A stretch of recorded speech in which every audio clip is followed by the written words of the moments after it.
Okay, so first of all, thank you, the organizers, for inviting me here. It's gonna be, so this is my third time here in Radio Relay. It's gonna be 3 years in a row, and hopefully I can come back next year as well. So today I'm gonna talk about this super conformal topological recursion, so some sort of generalization of topological recursion. And apparently there was a rumor that I was going to talk about this refined topological recursion where people always discussing this Q being 0 or not.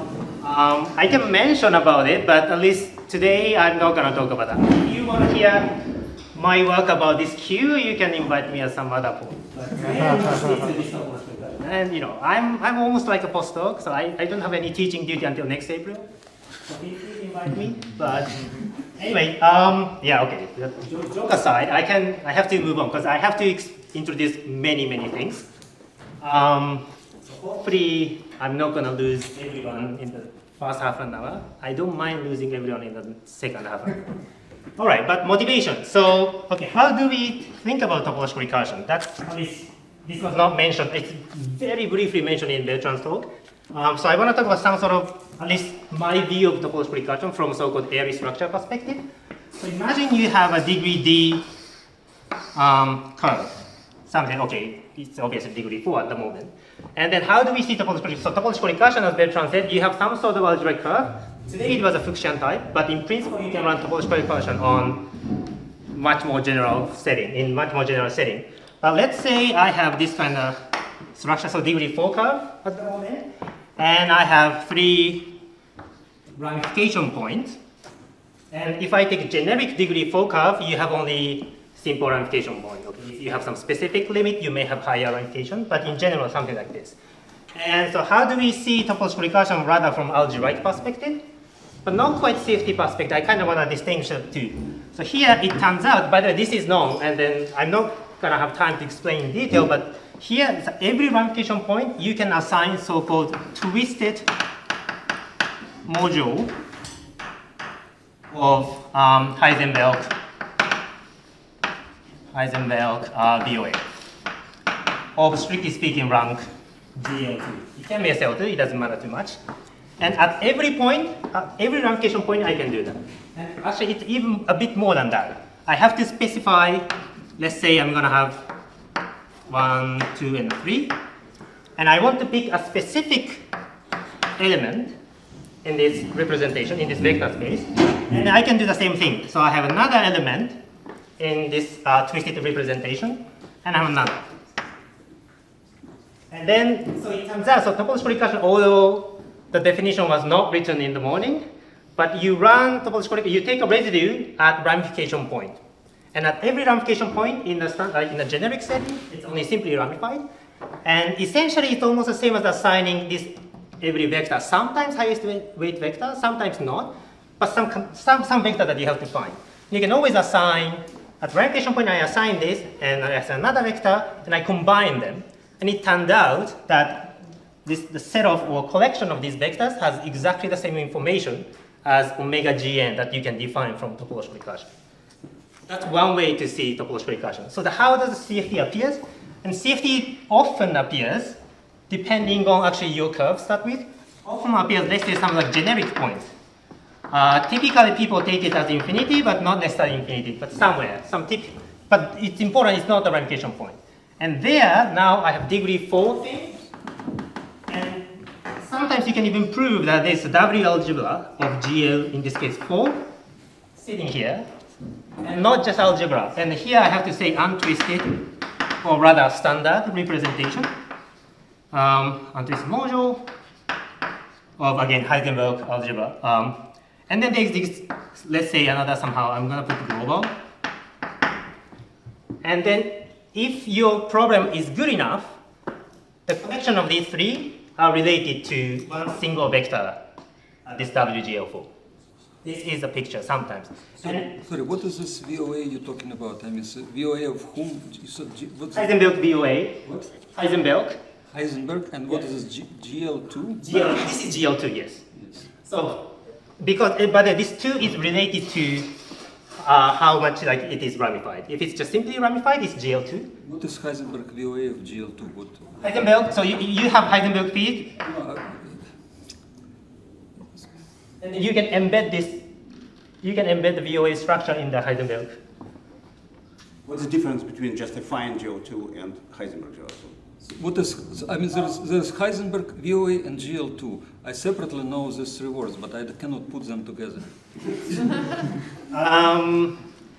Sorry, then, so what is, Please define what is Heisenberg VOA GL2. okay, so if it's GL2, it's really actually Heisenberg. Okay, so I have Heisenberg, so okay, if I write this, I really mean this is the sum of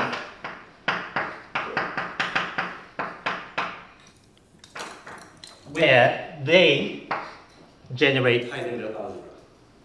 This is what I call Heisenberg field, and I have R of them. And then from here, I can construct W operators. What is Heisenberg algebra for JK? Is it Heisenberg algebra means that JL, I'm gonna,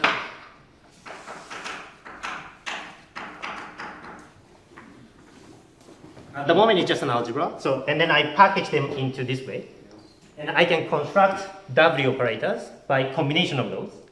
Strictly speaking, I actually take an elementary symmetric polynomial of those guys, and I re-expand in terms of Z. And that's how I construct W operators. Yeah. There's no K. Okay. Yeah. Just H bar squared. Ah, thank you. That's what you meant. Yeah. Is that confusing? Maybe. Well, okay. If this doesn't ring a bell, it's still fine. So you can basically there's some sort of Virasoro sitting here, and there's highest weight vector sitting here, and you want to combine them to run so-called local topological recursion. When you say GL2, it's related to the fact that you have Virasoro. Yeah. I mean, for every R, you have Virasoro, but in particular, if it's GL2, you have only Virasoro and linear. Okay, but then, maybe roughly speaking, it's probably even easier to say I have just Virasoro at every ramification point, but you have to pick a specific representation, specific vector. And now you can ask a question, if you have Virasoro algebra, at least one generalization you can think of is either you go to W algebra, or you can take super Virasoro algebra. And you can ask the same question, what if I think about twisted representation of the super Virasoro algebra, and I find some element in the vector space in a representation, and can I construct, and then the question is, if I generalizing this, roughly speaking BOA to n equal 1 super vertex operator algebra. Algebraically, I can do that. I can even write down what my Virasoro operators, how they look like, and I can think about a specific vector that I want to consider. Now, my question is, how can I think about a geometric counterpart? So how can I think of even spectral curve in a super setting? Can I even construct that? And then can I find a recursive formula? And then eventually, can I apply this recursive formalism to some enumerative question? That's the motivation. Does that make sense? No? It doesn't make sense? In case it doesn't make sense, but actually it's fine, because I'm not going to focus on this algebraic part, but I want to more like focus on super geometry side. And I want to be very pedagogical because, first of all, I don't think many people know what supersymmetry is. So I really want to be pedagogical, and then I'm not sure if I have time, but I try to be as consistent as possible. Okay. All right, so let's say, so first of all, if I write that, do you know what this means? No. Some of them okay. So well, I mean, we can. So this is if you want, this is a local rings. This is a locally linked space. CP, but then now on CP we want to. Oh, sorry, it's the other way. We want to think about the exterior algebra over CP. But frankly speaking, what you have is I have bosonic coordinates, so commuting the standard coordinates. And I have anti-commuting coordinates. That's another way of saying. So they are actually generators of this exterior algebra. In this case, Q, with the remark that theta I, theta j, they anti-commute. Okay, so they are generators of this, or if you want, if you wish, the coordinates of this vector space. And then we can assign the so-called parity by assigning any elements. Maybe it's better to make it explicit. I'm going to assign degree, which sometimes people call it parity. I'm going to define this as 1, and then degree of x this is going to be 0. So when I say parity, it means that if it's anti-commuting thing, it's 1, and you can have product of those, and of course, for example, this has parity 0, and so on. So it is the same thing as the exterior algebra with Q generators over polynomial algebra with P generators. Yeah, so it's exactly. Okay, but this is, okay, then if you want more like coordinate dependent way, this is how you think of. So you have bosonic variables, that sometimes people call it even variables, sometimes people call it bosonic variables, they have the same meaning, they commute, so the standard variables. And we introduce anti-commuting variables, which are generators of this exterior algebra, as you said. All right, so then, now, so this is, so and then when people say supermanifold, it means that the local model is this, but then transition function, if you think about transition function should, for example, if it's a holomorphic supermanifold, and then the transition function has to be holomorphic in a standard sense, but also it has to preserve the parity. So we don't want to mix odd ones and even ones. And that's what supermanifold is. But today I'm going to focus on super Riemann surface, so which is much simpler one. And then the first remark, which is very important. So then typically we write dimension in this way. So this means 1/1 dimensional supermanifold. So in the classical sense, complex one-dimensional manifold is a Riemann surface. But 1/1 dimensional supermanifold, so local model is just you have one x and one theta. This is not necessarily supermanifold, well, not a super Riemann surface.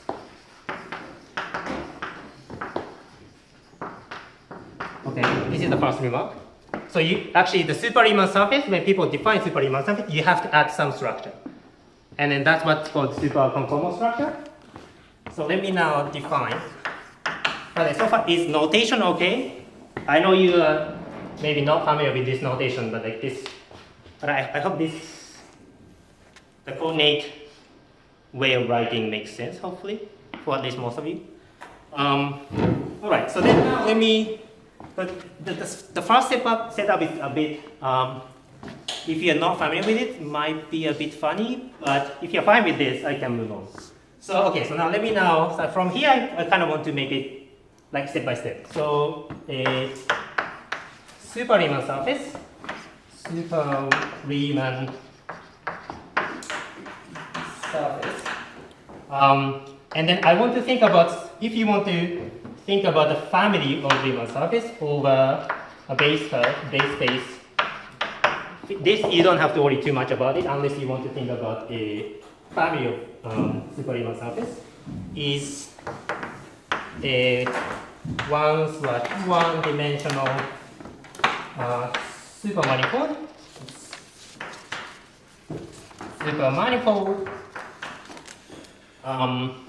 With a holomorphic subbundle, and it's important, it's 0/1 dimensional subbundle. So some odd thing. It's some anti-commuting feeling in mind.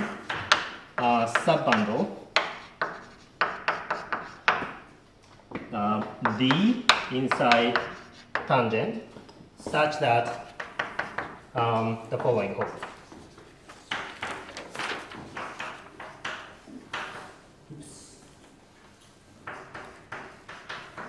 So another way of saying it is completely non-integrable distribution. Kento? Yeah. Sigma is your super Riemann surface, right? Thank you, yes. Sigma. So when I write sigma today, it means always super Riemann surface. And you can always reduce super Riemann, you can always find a Riemann surface associated to that, and I'm going to call it reduce. But whenever it appears, I'm going to make sure that there's no confusion. So this is a definition. So it's a super manifold with some subbundle attached to it. And then the choice D is called super conformal structure.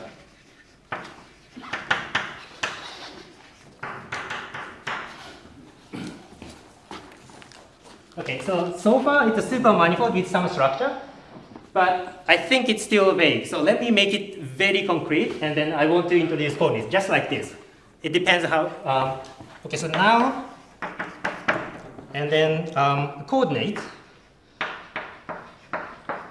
z and theta are called super conformal.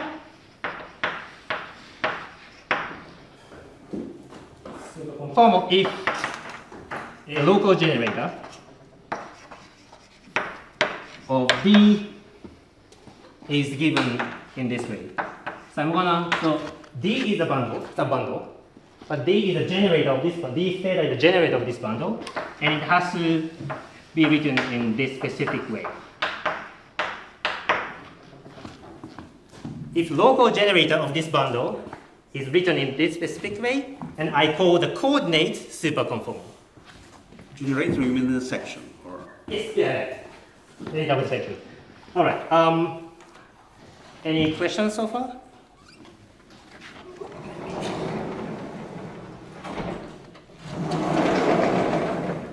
Good. Okay, so so we can think about the dual of this. Sometimes it's better to think about.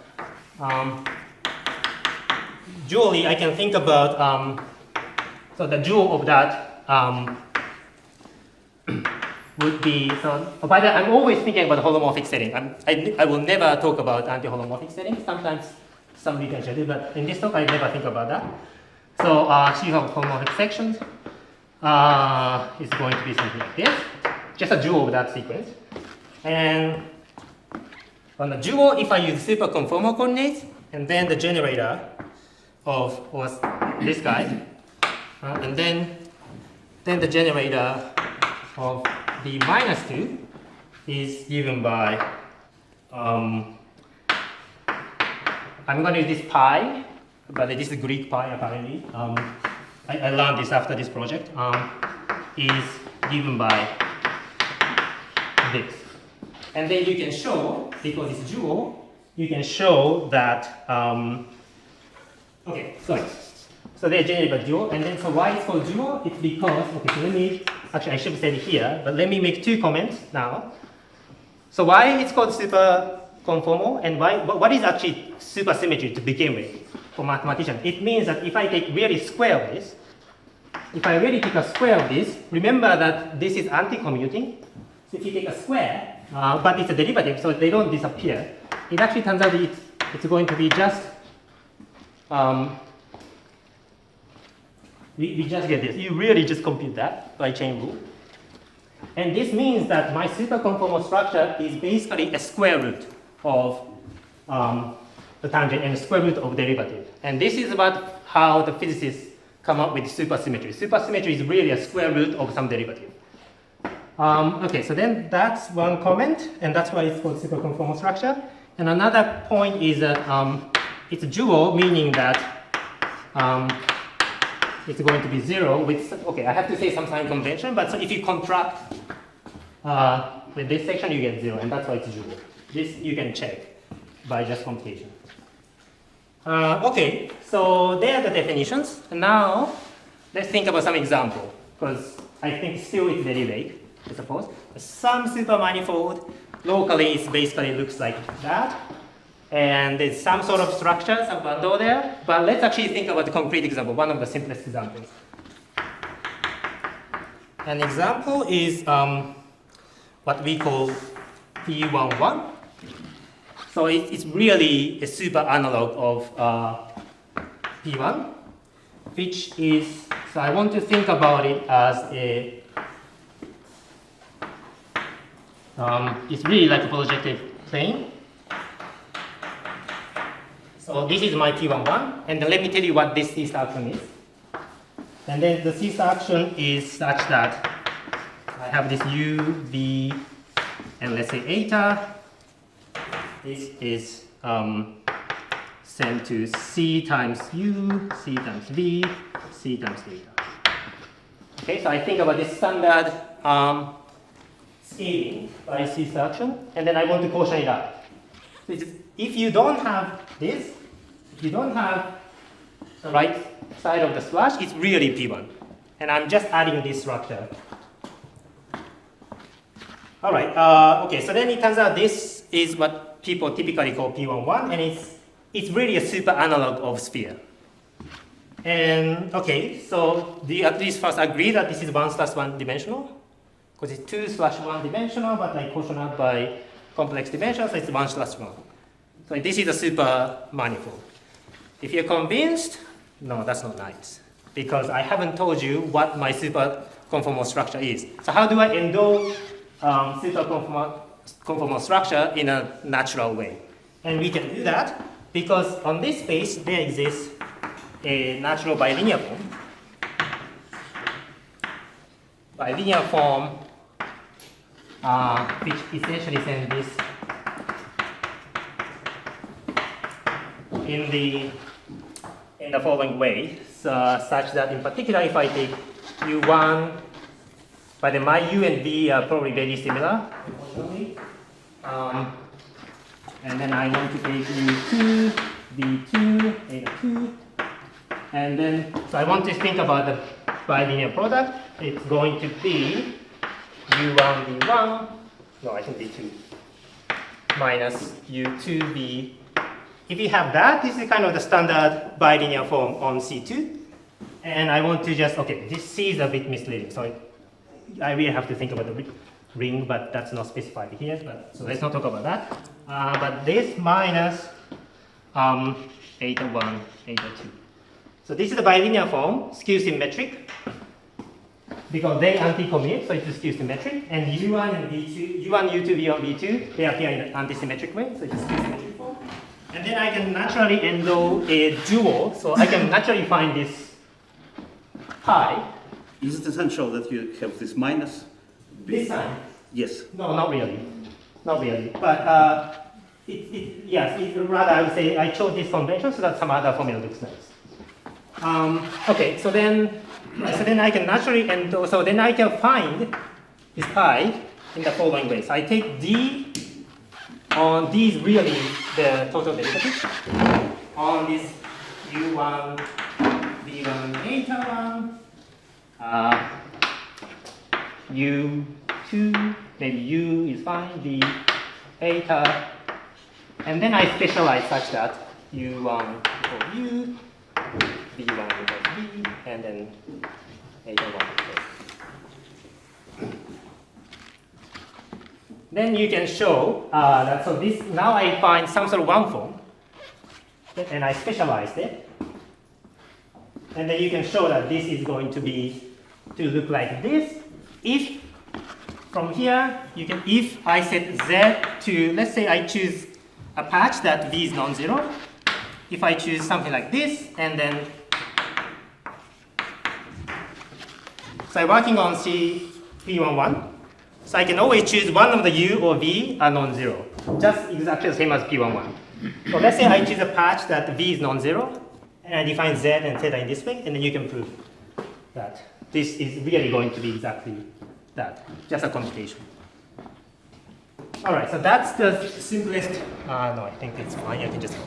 So that's the simplest example of super-Riemann surface. But then it turns out that the super conformal structure is so constrained that not many examples are actually super Riemann surface. In particular, if you think about ramified cover of super Riemann surface, and then the ramified cover is not super Riemann surface anymore. Okay, so then we wanna relax this condition of super conformal structure. In particular, we wanna relax the condition that d square and d are always linearly independent. So that's a notion of so-called a super Riemann surface with so-called Ramond divisor.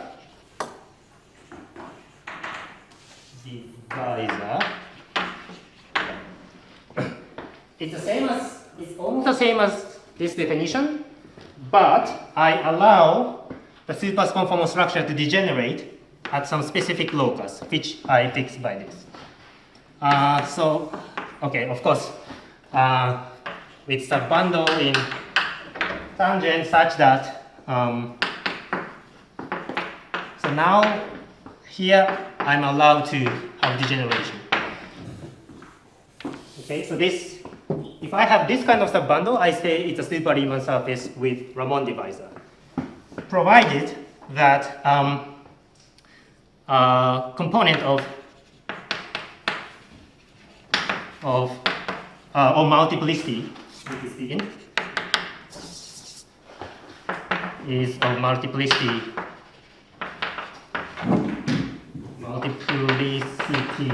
1. So I cannot have two. So coefficient multiplicity must be always 1. Okay. So, but again, this is a little vague, or it's not vague, but if you have never seen this, you probably it's hard to capture what this is. So let me write down again a specific example. No, maybe also in a similar way. So okay, so I'm going to show you how this super conformal structure breaks down by using coordinates. And then I'm going to call now Z and theta Ramond coordinates. So Ramond coordinates. If similar way, a local generator of this D is, I'm going to put this D theta but star to denote that it's somehow a generator of this with Ramond coordinate. It's called Ramond coordinate if generator looks like this. Z theta D theta. Okay, so there's extra, sorry. Yes. So there's an extra Z appearing here. And it's important because now if I take a square, so why does it suggest that the conformal structure breaks down? Because if I take a square, it's going to be Z dz. So when in this coordinate, when Z equals 0, this vanishes, so it degenerates. And then the Ramond divisor essentially tells you exactly where this super conformal structure breaks down. How do you feel? Yeah. Okay, but I think it's reasonable to go through this, otherwise, I mean, okay, but I guess I have to do that.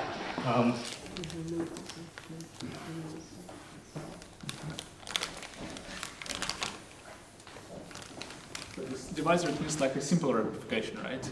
Yes, exactly. Yeah, so we're gonna relate this to simple ramification. And as I said, the reason why we want to introduce divisor is exactly because so that the cover is also going to be some sort of super Riemann surface, or Riemann surface with divisor. And then it's a coincidence that R can mean Ramond divisor and also ramification divisor. It can mean both. All right, so then now let me, okay, so if you think about the dual, okay, maybe, sorry, before, in this convention, for example, by the way, the total derivative D, with these conventions, you can actually write this in this nice way. Pi star square plus d theta d. This is, by the way, this, of course, in a local coordinate, it's always something like this.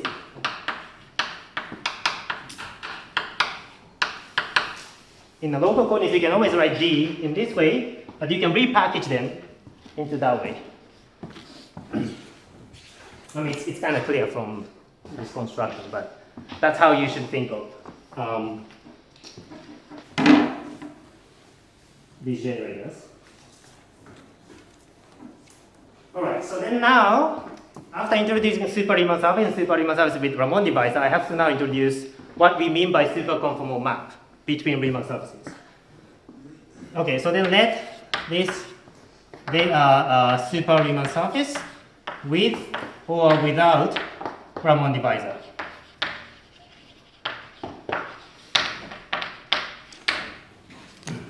And then the map is called super conformal. The map is called super conformal, not the coordinate. If pullback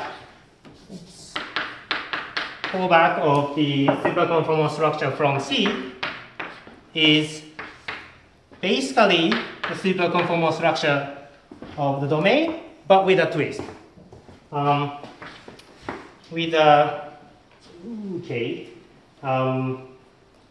with a twist but floor. So, and then sorry, this with the Raman. Okay, it's not quite correct. Okay, I'm gonna put D because D denotes a ramification divisor. And R is a Ramon divisor, and they are not necessarily the same. And then D is any divisor, by the way. So the multiplicity is not necessarily 1. You can have 2 and so on. And if you have some integers, you have to take a seeding. But that's basically what we mean by super conformal structure. But let me tell you, let me make it absolutely explicit that in particular, you can show that locally, at the end of the day, what you want to show is that locally, let's say Z and theta, they are coordinates on sigma, and then x and phi, they are coordinate on C. Okay, in this case, you can show that there exists, basically there exists a specific choice of coordinates such that in the NS,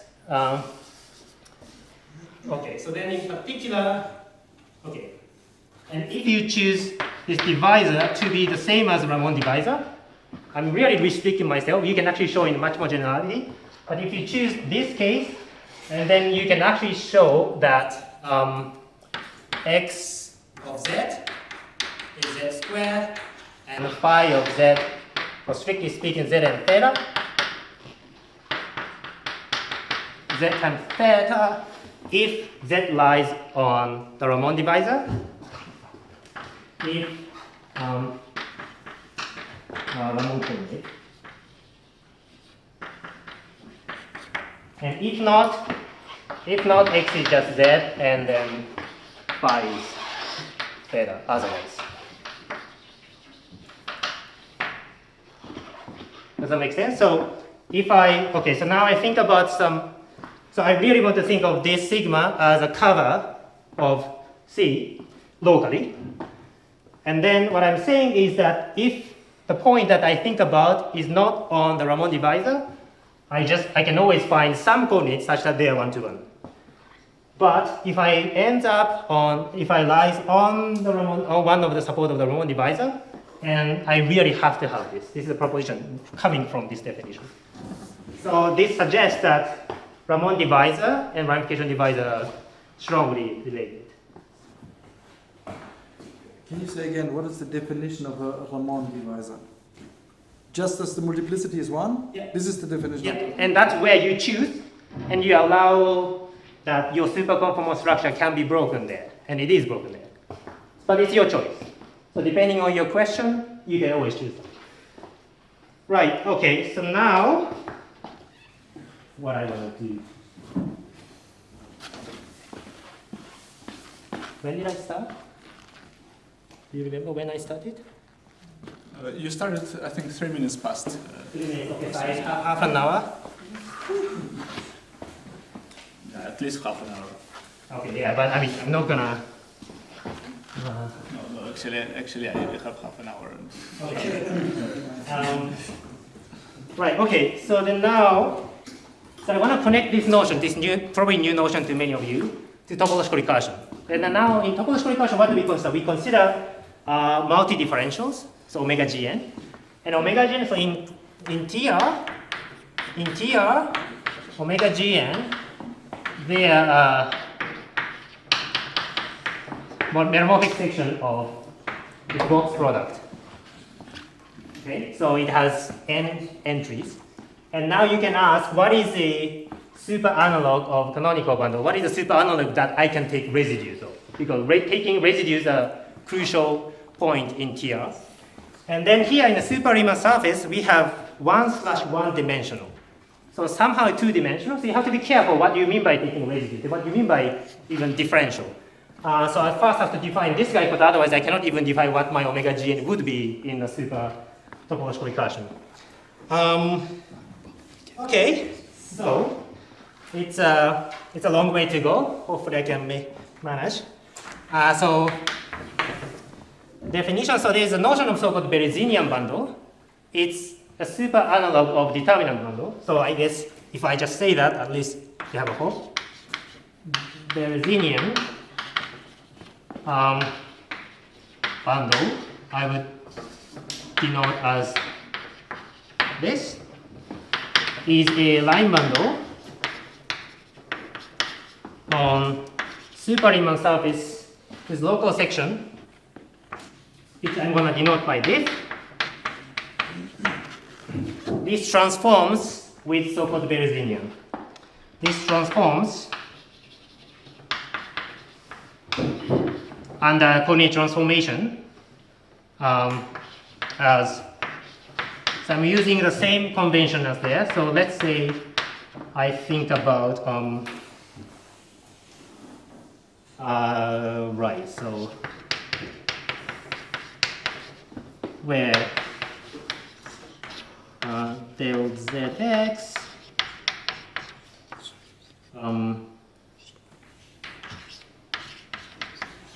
something like this.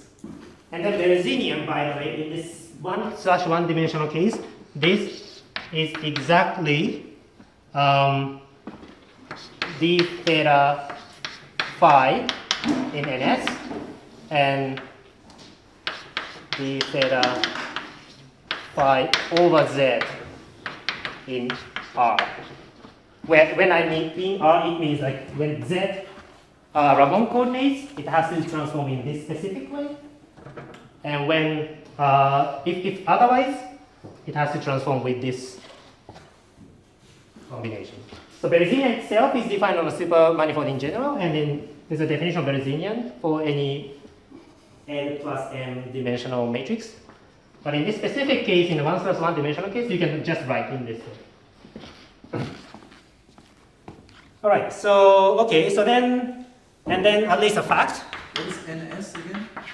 And, oh, sorry, I didn't say it. It's super conformal. Thank you. If super conformal. If Z is super conformal. Thank you. All right. So then the fact. At least one fact is that Berezinian is a super analog of determinant.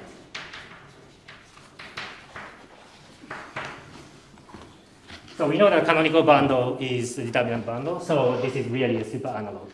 But now, okay, so that's one thing.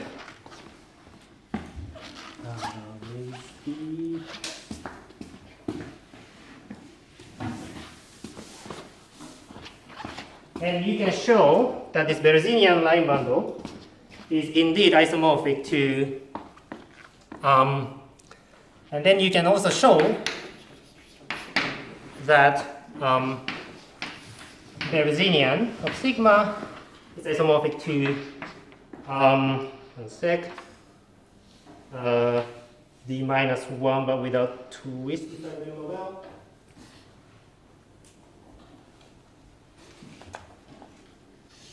is, yeah, okay. It's did I write, did I erase that, maybe? Okay, I think I erased it, but it's a jewel. So it's equivalent of thinking about this guy. So element in, remember like in a dual case, I have something like this. Oops. The dual, I have that. So thinking of somehow the super analog of canonical bundle is equivalent of thinking about this element in this sheaf. So, okay, so then now,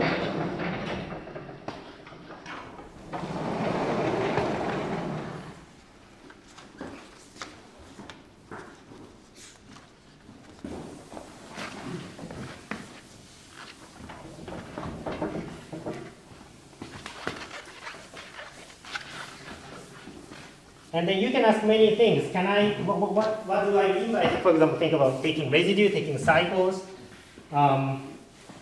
And first of all, what do I mean by that the section is closed by derivative? And then so many things should be verified, and I'm not sure if I should do that anymore. Okay, so then forgetting about some technical details, so I hope this kind of convinces you to some extent that thinking about some sections of this is super analog of, well, the product of that would be a super analog of omega gn. At least that's where the line bound we should think of. And it's going to be true, so skipping many detail and some subtlety, and n differential in a supersetting is a meromorphic section of, I'm going to use that, so d minus 1 to the box product of n.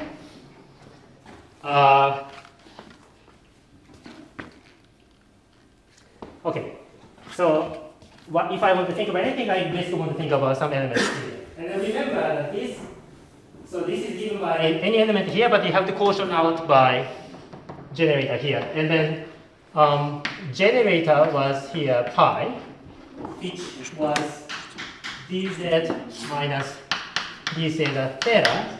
So if you take any element here, you just have to identify with this relation. And that's going to be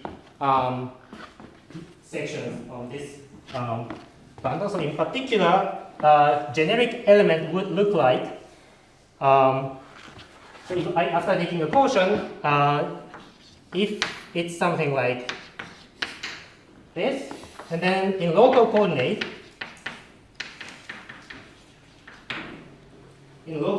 I can write this and theta as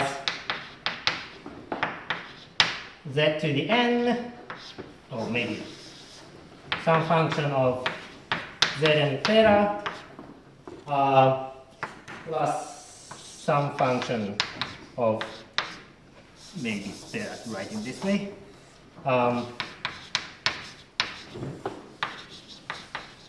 I can write something like this way.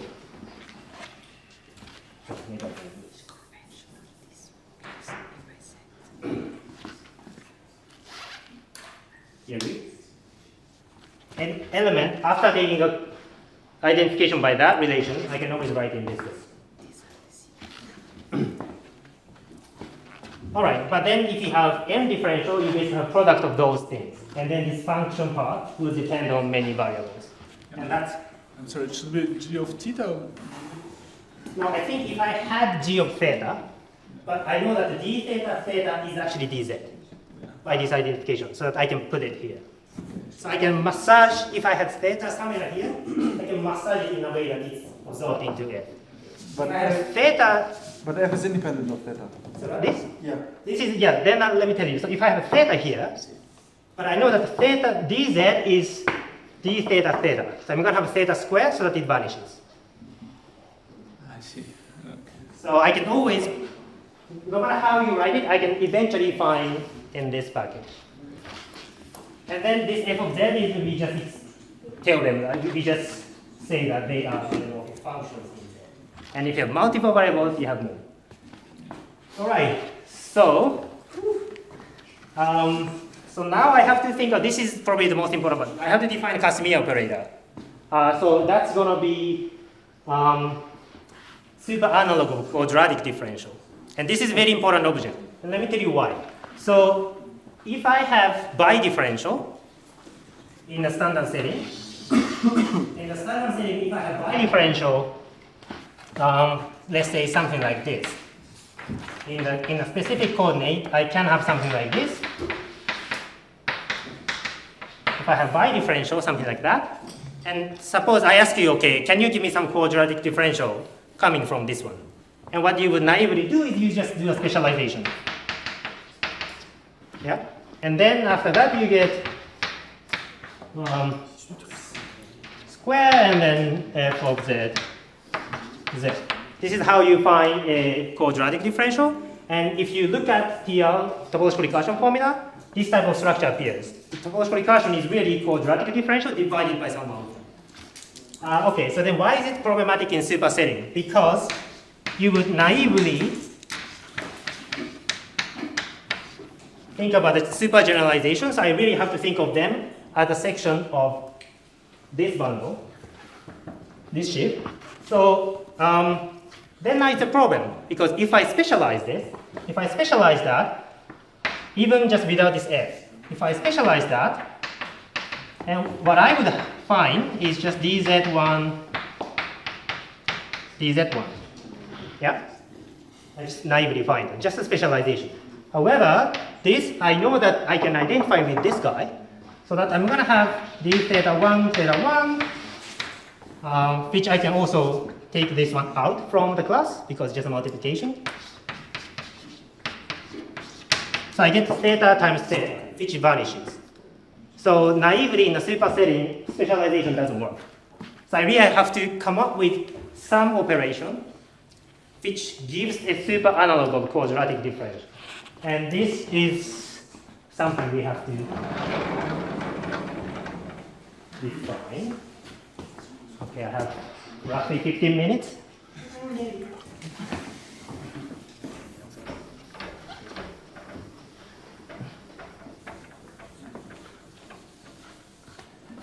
All right, so let me now tell you a definition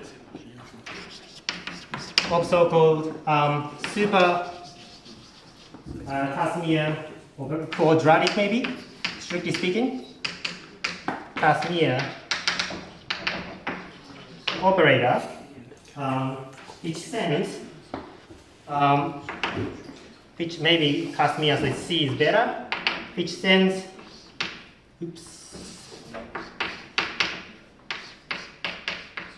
which sends bidifferential, just like, because we want to eventually relate this to topological recursion, so we need some bidifferential. But this sends to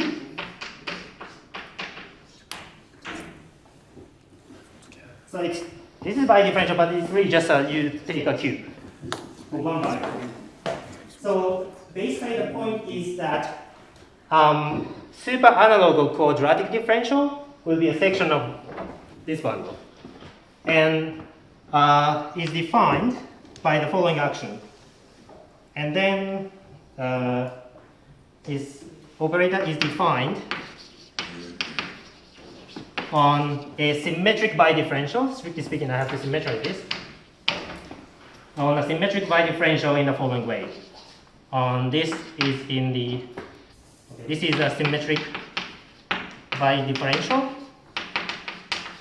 So basically section here, but you impose symmetry, strictly speaking, with Z2 gradient. Such that I'm going to have this D. So I'm going to write in the coordinate dependent way, and I can prove that this is independent of coordinate. This definition is independent of coordinate. But I'm going to write it in the coordinate dependent way. 3 times, I'm going to act on, let's say, which I'm going to, in local coordinates, I'm going to denote this. Z1, theta 1, Z2, theta 2.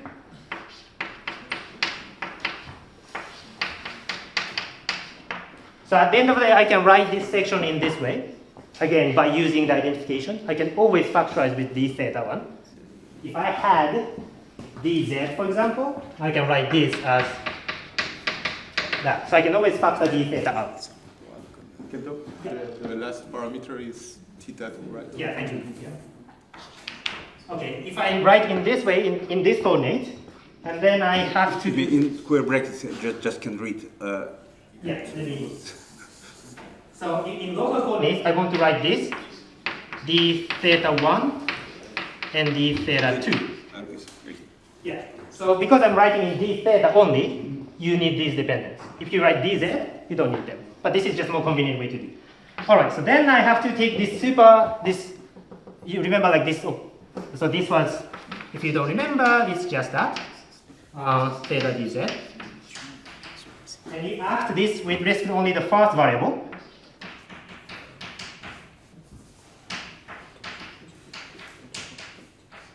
And maybe I don't even need this. And after taking a derivative, I specialize such that z1 equals to z and theta 1 equals to theta. Okay, and then the proposition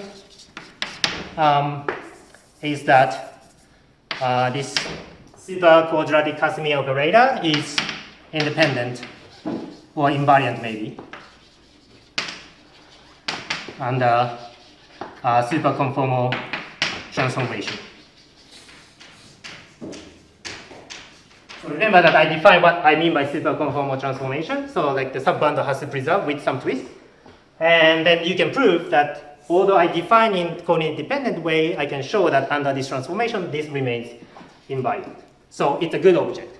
Yeah. What you call H in your proposition, I guess it's the C upstairs. Thank you. Because H in our previous notes, and we decided to write in C. Because we used to call it Hamiltonian, but then decided to call it Casimir. Why you don't replace all the d thetas by dz's? Very good question. Let me tell you. Depending on you, if you are a physicist, I guess, I don't know you or not, I guess you're not. But if you're a physicist, this actually makes a lot of sense. Basically, our problem was, okay, how to make sense of this quadratic operator such that it's consistent with, say, super conformal theory. Okay, so why I want to have this d cube, d theta cube? And then, okay, that's roughly, if I answer that, that would answer your question. All right, so if you really think about, let's say, okay, come back to the standard question. So now I have this coordinate. And then let's say I think about the rescaling. I want to rescale z to c times z. Okay? I just want to rescale my coordinate. And then to preserve super conformal structure, although this is just a simple rescaling, I have to, if this is a super conformal transformation, I have to respect that rule. And then it turned out that we have to scale theta only by half. Okay? This is like, if you really respect super conformal transformation, this is a super conformal rescale. You cannot rescale z and theta with the same power. There has to be a different way.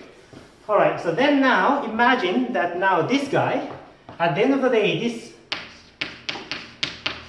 I have something like this, times theta times some function, which I'm going to denote by t,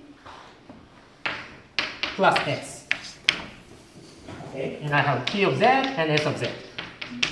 And because this is a well-defined object, and let's do this scaling transformation. So this gives 3/2 from here.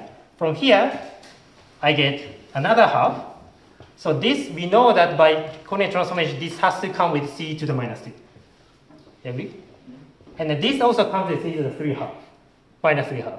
So that suggests that this is a conformal weight. From this, we know that by this transformation, we know that t has to be scaled by c to the minus 2, and then s has to be scaled by c to the minus 3/2. By this transformation, this scaling. And then this means that my conformal weight of this guy is 2, and my conformal weight of this guy is 3/2. Yeah. But rephrasing the previous question, why not to replace dz by d theta theta everywhere and forget about dz? Sorry, why I do not replace d theta with dz by d theta theta? Because the omega is 0, right, in your quotient. Omega is 0, yes, that's Yeah, right. yeah. So dz is always equal d theta Theta, times theta, theta. that's right, yeah. So you can forget about dz now. Yeah, exactly. I can forget about dz. Yeah. Oh, maybe that's how I should. I mean, you can also replace the d thetas by dz's. There. Yeah, one of them, yes. No, I you need theta for that. Yeah, exactly. Okay. Exactly. So I can, if I want it, I can replace one of them, but I need a cube. Okay. So maybe I should. Okay, good. Okay, good. So hopefully this, and then in particular, this would be, okay, imagine I would plug, imagine that omega, so I would take, let's say I'm gonna take this omega 01, which I'm gonna call for some specific reason. Let's say I would write in this specific way. Okay, there will be a reason. So so this is a one form. So this is a section of this line bundle, and I want to double it. So I want to just double it in a way that, let's say I'm going to use a coordinate specifically, but okay, maybe. So this means that it depends on Z1 and Z2 if you wish. So I want to think about bidifferential living in the square of this one. And then now I plug this into this. Okay? I can do that. I can prepare one form and I just double it so that I get the bidifferential. It's not square, it's the bidifferential. So it depends on both different variables. Strictly speaking, I symmetrize it. And then I apply this operator, and what I find is d phi cubed, and I find phi times y squared plus lambda prime from lambda. Independently, I find y times lambda. If you know super conformal field theory, and if you treat y as free boson, and if you treat lambda as free fermion, this is exactly energy momentum tensor. And this is what physicists call supercurrent. So that's how we basically convince ourselves that this is the right notion as a super analog of quadratic differential.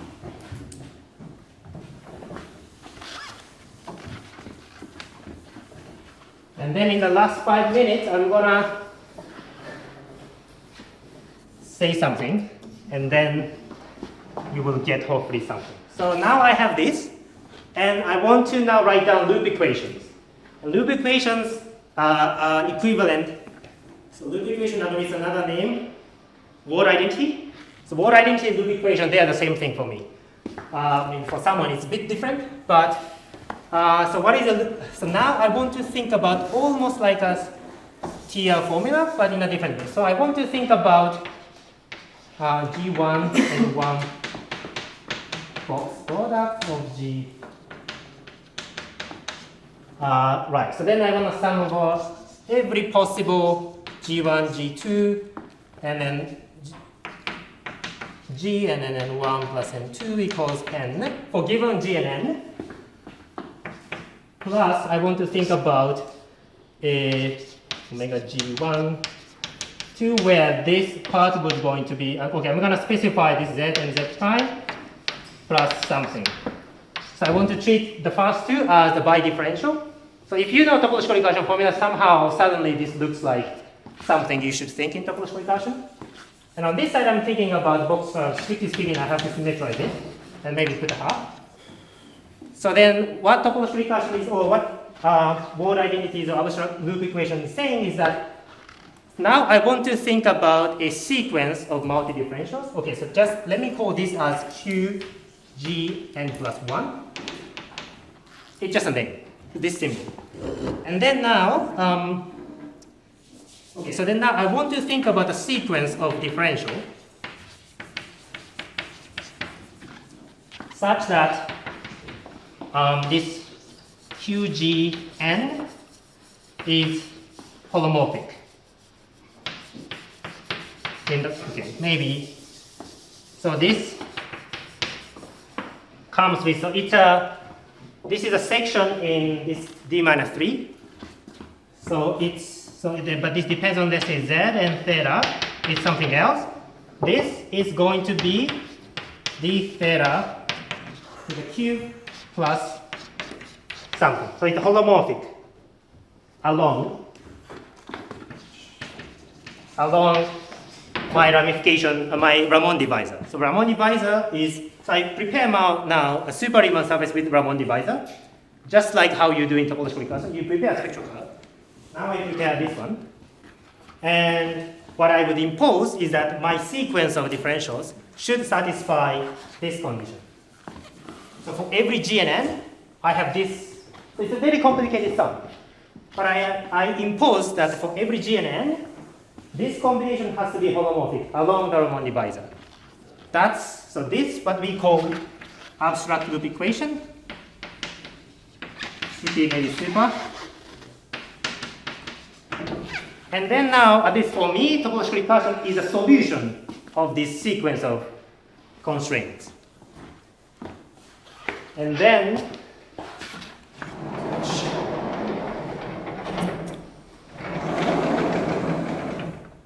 all right, so then maybe in the last 3 minutes, I'm going to just write down an explicit example, finally. Well, what is with the linear loop equation? You wrote down the quadratic one. Is there also linear? Yes, there's a linear one, and then you can probably imagine that. Linear one is so at every Ramon divisor, because it's almost the same as the ramification point, there's a super analog of Deck transformation locally. And then the sum of them should be it's exactly the same structure. The only difference is that you have to use this super quadratic Casimir to even define loop equation. All right, so then now, I think, so at least this is a definition. I should have said it, okay. To be honest, to define loop equation, I have to set more notations. But anyway, there's some definition here. I'm being sloppy, but anyway. And the theorem is that there exists a unique solution of this quadratic or abstract loop equation. Equation with some assumption, assumption, which I'm not gonna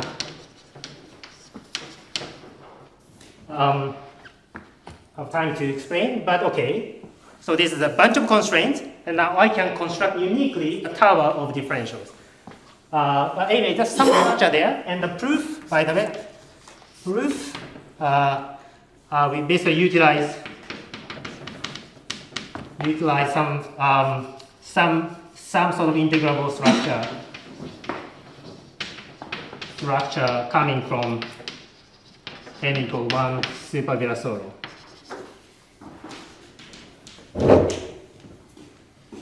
And then now, let me just give you one example, which finally maybe you would see some sort of possible direction. So what we need to do is we have to define what omega 01 is. That's basically what we want to do. So I want to write down the right-hand side of this one. So as long as we say that this satisfies, let's say, x, and y times lambda has to be where they are odd variables. So this will never appear in the standard topological recursion because I have these odd parameters or fermionic parameters, and the upshot is that I can run this super. So okay, by the way, the way of solving this loop equation is called super topological recursion, which I have no time to write down. But then there exists a unique solution, and I can run this program on this somehow super algebraic curve. It's not quite algebraic because I have derivative here, but it's a fate of supersymmetry. So it's some sort of pseudo algebraic curve in a super setting. And I can construct a topological recursion, and then I can compute omega gn, they are symmetric. And then the remaining question is that, is it interesting? It's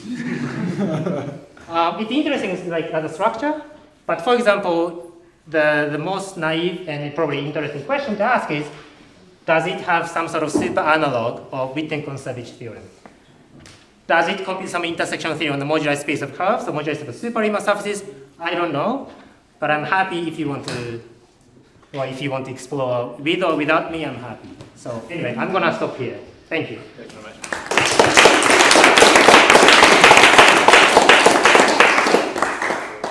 Any questions?